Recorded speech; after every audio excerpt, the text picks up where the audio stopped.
নমস্কার বন্ধুরা, আপনারা দেখছেন ASM Bangla online YouTube channel.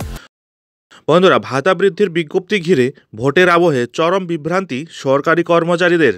হ্যাঁ বন্ধুরা, সম্পূর্ণ বিষয়টি জানতে অবশ্যই ভিডিওটি শুরু থেকে শেষ পর্যন্ত দেখুন এবং চ্যানেলে নতুন হলে চ্যানেলটিকে সাবস্ক্রাইব করে বেল আইকনটি বাজিয়ে অল নোটিফিকেশন অন করে দিন।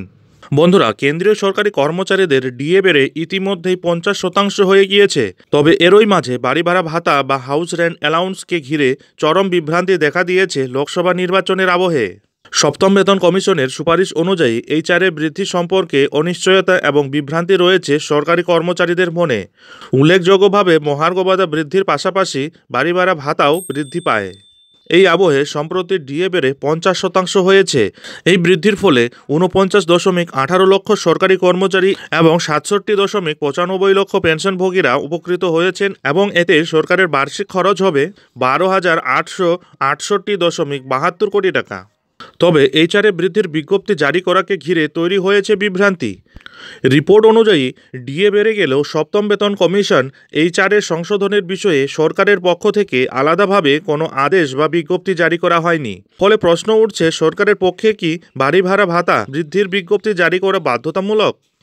সপ্তম বেতন কমিশনের HR বিজ্ঞপ্তি সম্পর্কে Economics Times Luthra and Luthra law officers ইন্ডিয়ার পার্টনার সঞ্জীব কুমারকে উদ্ধৃত করে বলেছে যে অর্থ মন্ত্রকের স্মারকলিপি অনুসারে আর কোনো সরকারি বিজ্ঞপ্তির প্রয়োজন হতে পারে না এবং এই সংশোধনটি সরাসরি কার্যকর করা যেতে পারে। তার মানে HR বিজ্ঞপ্তি আলাদা করে ইস্যু করার দরকার নেই। বন্ধুরা, নিয়ম অনুযায়ী কেন্দ্রীয় সরকারি কর্মচারীদের হাউস রেন্ট অ্যালাউন্সে সংশোধন করা হয় মহার্ঘ ভাতার ভিত্তিতে।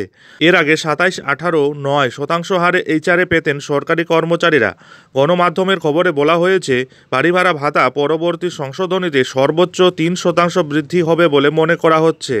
সর্বাধিক HR হার 27% থেকে বাড়িয়ে 30% করা হতে পারে।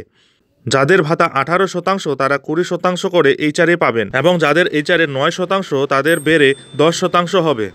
উল্লেখ্য, HR ক্ষেত্রে 3টি ভাগে শহরগুলিকে ভাগ করা হয়েছে। এই ক্যাটাগরির নিরিখে HR দেওয়া হয়। বন্ধুরা, এর আগে এক্স ক্যাটাগরির শহরের বাসিন্দা কেন্দ্রীয় সরকারি কর্মচারীদের জন্য 27% হারে HR দেওয়া হতো, ওয়াই ক্যাটাগরির জন্য 18% করে দেওয়া হতো এবং জেড ক্যাটাগরির জন্য 9% হারে HR দেওয়া হতো। তাই মনে করা হচ্ছে কেন্দ্রীয় সরকারি কর্মচারীদের ডিএ বৃদ্ধির পাশাপাশি HR বা বাড়ি ভাড়া ভাতাও বৃদ্ধি পাবে। যাই হোক বন্ধুরা, এখন এ পর্যন্তই। এই ধরনের ছোট বড় আপডেট সবার আগে পেতে অবশ্যই চ্যানেলে চোখ রাখুন।